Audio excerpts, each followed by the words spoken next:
반갑습니다. 예수는 빛교회입니다. 오늘은 죽음과 부활을 통해 라는 제목으로 요한복음 11장 1절에서 16절까지의 말씀으로 우리 함께 은혜 나누기 원합니다. 신약성경 요한복음 11장 1절에서 6절까지의 말씀입니다. 먼저 오늘 본문 말씀 함께 봅니다. 어떤 병자가 있으니 이는 마리아와 그 자매 마르다의 마을 베다니에 사는 나사로라. 이 마리아는 향유를 주께 붓고 머리털로 주의 발을 닦던 자요. 병든 나사로는 그의 오라버니더라. 이에 그 누이들이 예수께 사람을 보내어 이르되 주여 보시옵소서 사랑하시는 자가 병들었나이다 하니 예수께서 들으시고 이르시되 이 병은 죽을 병이 아니라 하나님의 영광을 위함이요 하나님의 아들이 이로 말미암아 영광을 받게 하려 함이라 하시더라. 예수께서 본래 마르다와 그 동생과 나사로를 사랑하시더니 나사로가 병들었다 함을 들으시고 그 계시던 곳에 이틀을 더 유하시고 그 후에 제자들에게 이르시되 유대로 다시 가자 하시니 제자들이 말하되 랍비여 방금도 유대인들이 돌로 치려 하였는데 또 그리러 가시려 하나이까? 예수께서 대답하시되 낮이 12시간이 아니냐? 사람이 낮에 다니면 이 세상에 빛을 봄으로 실족하지 아니하고 밤에 다니면 빛이 그 사람 안에 없는 고로 실족하느니라. 이 말씀을 하신 후에 또 이르시되 우리 친구 나사로가 잠들었도다. 그러나 내가 깨우러 가노라.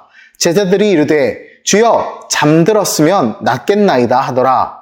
예수는 그의 죽음을 가리켜 말씀하신 것이나 그들은 잠들어 쉬는 것을 가리켜 말씀하신 줄 생각하는지라. 이에 예수께서 밝히 이르시되 나사로가 죽었느니라. 내가 거기 있지 아니한 것을 너희를 위하여 기뻐하노니 이는 너희로 믿게 하려 함이라. 그러나 그에게로 가자 하시니 디두모라고도 하는 도마가 다른 제자들에게 말하되 우리도 주와 함께 죽으러 가자 하니라. 아멘. 인간에게 병에 걸려 죽음을 맞이하는 것은 특별한 일이 아닙니다. 누구도 피할 수 없는 일이 바로 죽음이지요. 벌써 10년 넘은 시간이 되었는데 한동안 죽음에 대한 개인적으로 신학자로서 그리고 신앙인으로서의 고민으로 죽음이란 무엇인가? 라는 주제로 셀리 케이건이라는 예일대 교수의 책을 탐독한 적이 있습니다. 책의 내용이 일반 독자들이 접하기 어렵지 않게 쉽게 적어 내려가려고 많이 노력했고 또 예일대에서 약 17년 이상 최고의 명강의로 정평이 나 있었던 만큼 참 좋은 내용이지만 철학책인 만큼 어떤 부분은 또 어려운 부분이 많은 책이었던 것으로 기억합니다. 이 책의 저자 셀리 케이건은 예일대 최고의 명강으로 명성을 갖고 있고 또 책의 내용의 어떤 종교적 해석보다는 근본적인 사람의 죽음에 대한 고민을 잘 담고 있었던 책으로 기억합니다.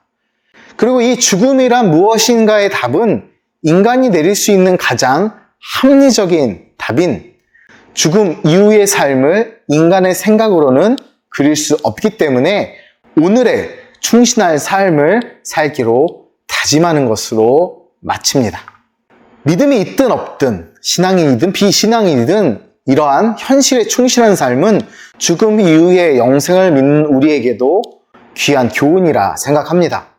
또한 하나님은 우리에게 현실에서의 충실한 삶, 칭찬받는 종의 삶을 명령하셨습니다. 우리는 죽음을 피할 수 없습니다. 이 죽음을 뜻대로 움직이실 수 있는 분은 오직 한 분, 예수 그리스도 예수, 우리 구주 하나님 한 분뿐입니다. 그렇게 이러한 죽음 가운데 하나님의 영광을 위한 특별한 질병과 죽음이 있습니다. 예수님은 공생의 기간에 많은 병자를 고치시고 죽은 자를 살리시는 표적으로 하나님의 영광을 나타내셨습니다. 오늘 요한복음 11장에는 하나님의 영광을 위한 나사로의 죽음이 소개됩니다. 함께 그의 죽음과 부활을 통해 그리스도의 영광을 위한 죽음과 삶에 대한 은혜를 나누기 원합니다. 더 깊은 본문으로 우리 함께 들어가 봅니다.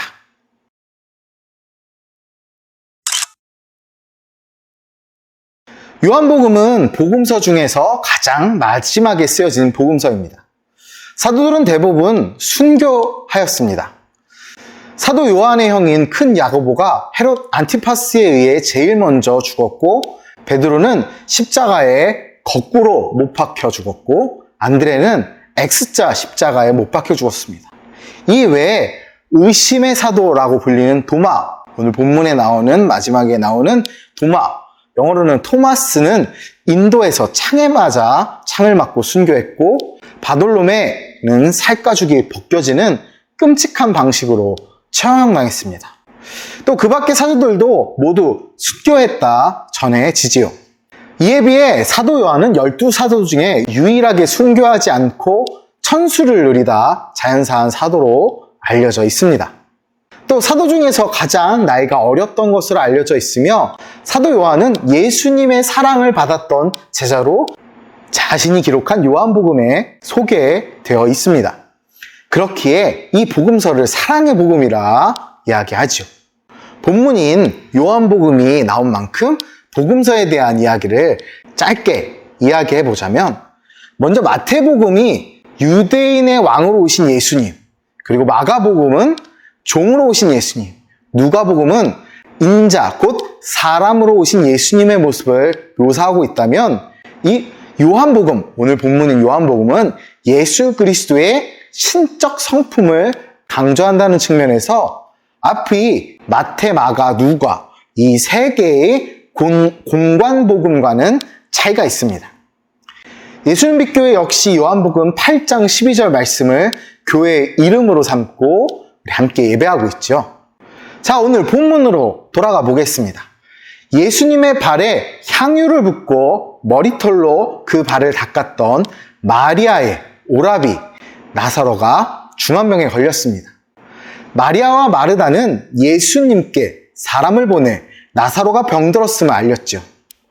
예수님은 그의 병은 죽을 병이 아니라 하나님의 영광을 나타내기 위한 병이라 말씀하십니다. 인간적 판단이 들어간다며 너무나 어이없는 대답이 아닐까 생각합니다.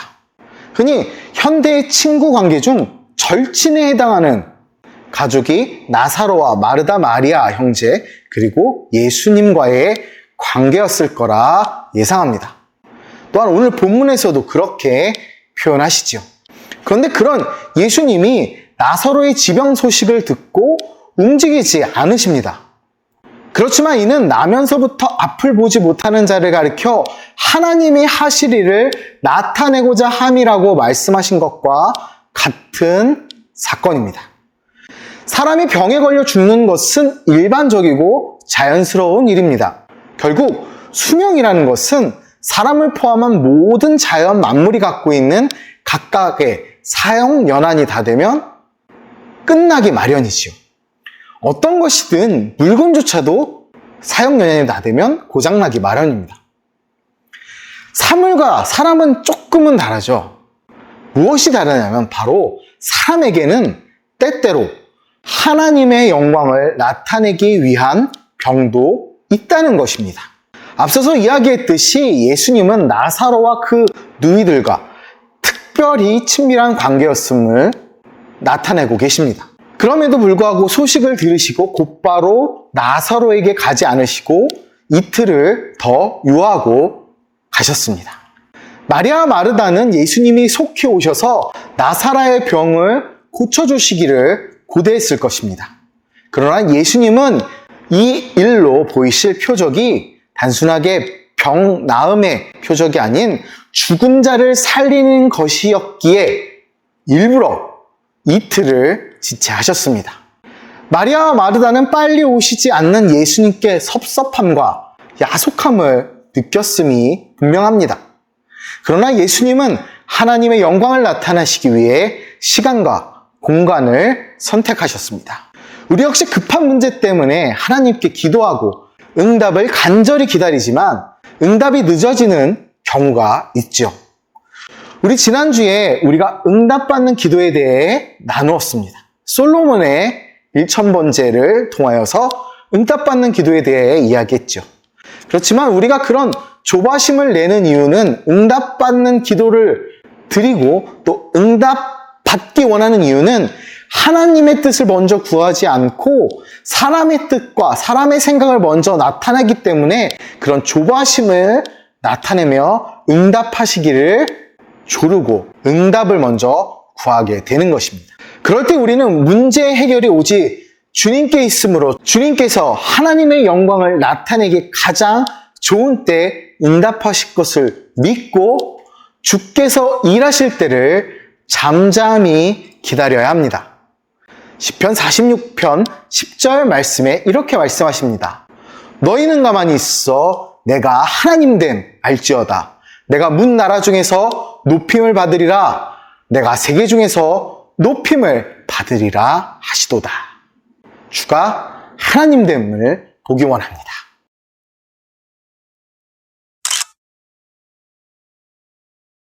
이제 예수님이 유대로 가시려고 하자 제자들은 유대인들이 돌로 치려고 한 지 얼마 지나지 않았다고 그곳으로 왜 가냐고 만류합니다. 이는 요한복음 10장 31절과 39절의 기록에 따른 제자들의 반응이었습니다. 또한 앞선 8장 59절에서도 예수님을 돌로 치려 했지요. 그래서 10장과 8장 기준으로 2번이나 돌로 치려 했습니다. 그리고 예수님을 체포하려는 움직임을 부지런히 하고 있었다는 것이죠. 그런데 여기서 예수님은 아직 낮 시간이므로 괜찮다 말씀하십니다. 앞선 9장 4절에서 때가 아직 낮임에라는 표현과 동일한 표현으로 말씀하십니다. 그렇다면 9절, 10절의 예수님의 대답은 어떤 의미일까요? 이 대답을 말씀은 두 가지로 볼 수 있습니다. 첫째는 하루에는 12시간이나 일할 수 있는 시간이 있으므로 그 시간 동안은 최선을 다해 힘써 일해야 한다는 의미입니다. 결국 이때가 일할 시간이다 라는 의미죠. 이것과 반대로 둘째는 하루에는 12시간밖에 없으므로 낭비해도 좋을 만큼 우리에게 시간이라는 자원이 충분하지 못하다는 의미입니다. 에베소서 6장 16절 말씀처럼 가치 있는 삶을 위해서는 주어진 시간을 의미 있게 사용할 수 있도록 세월을 아껴야 한다는 말씀이지요. 다시 이 말씀을 조금 더 쉽게 해석하자면 일하는 시간, 빛이 있는 시간은 위험을 피해갈 수 있다라는 말씀입니다. 곧 아무 염려하지 말라는 말씀이지요. 그리고 10절은 9절과 대조되는 말씀으로 밤으로 표현되어 그리스도 예수를 통한 구원 외에는 그 어떤 구원도 있을 수 없다는 것입니다. 영적 흑암을 벗어나는 길은 오직 빛 대신 예수 그리스도 한 분뿐입니다. 자, 이 모든 일들은 나사로의 소식을 들으시고 이틀을 유하신 것에서 알 수 있듯이 예수님은 철저하게 하나님의 때에 따라 일하셨습니다. 하나님의 일을 감당함에 있어 그분의 때에 순종하는 것이 매우 중요합니다. 인간적인 생각으로 조급히 행하기보다 하나님의 때를 기다리는 지혜가 필요합니다. 예수님은 제자들에게 나사로가 잠들어 깨우러 가신다 말씀하십니다. 이는 그가 죽어서 다시 부활시키러, 다시 살리러 가신다는 뜻이었습니다. 그런데 제자들은 이 나사로가 진짜 잠든 것이라 생각했습니다. 그래서 예수님은 직접적으로 나사로가 죽은 것을 그들에게 알리시면서 이 모든 일이 제자들의 믿음을 위한 일이심을 밝히셨습니다. 예수님이 공간을 초월해 나사로의 죽음을 하신 것, 또 그를 살리시는 것을 통해 제자들에게 하나님의 영감을, 그 영적 능력을 나타내려 하셨던 것입니다. 지금도 하나님은 우리 그리스도인들에게 믿음을 심어주시기 위해 기적을 행하십니다. 이는 우리의 연약한 믿음을 강하게 하심으로 우리를 하나님의 일꾼으로 세우시기 위한 하나님의 놀라운 섭리입니다. 그래서 우리는 어려운 순간마다 하나님께 기도하고 응답을 체험함으로 믿음의 성장을 이루어야 합니다. 그 믿음으로 복음의 증인이 되어 하나님의 영광을 나타내는 사명을 감당해야 합니다.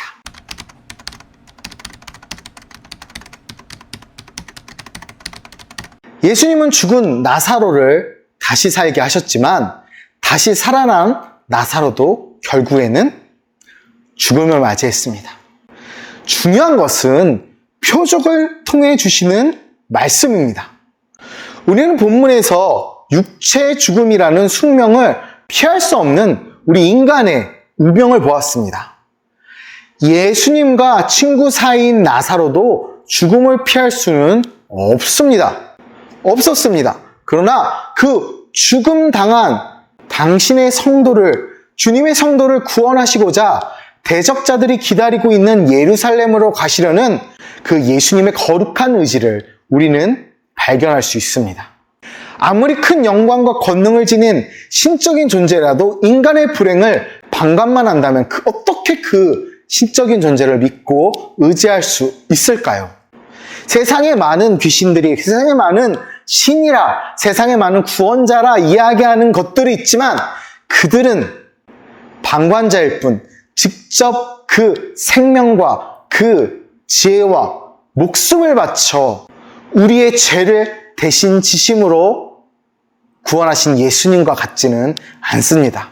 오직 우리 죄짐을 대신 지심으로 우리를 구원하려고 목숨까지도 버리신 분이 그리스도 예수님이십니다. 그렇기에 부활이라는 이 기적 자체에만 집중하는 것이 아니라 그 안에 있는 그리스도 예수의 메시지를 깨달아 믿음으로 하나님의 구원의 풍성함을 누리는 우리 그리스도인이 되어야 합니다.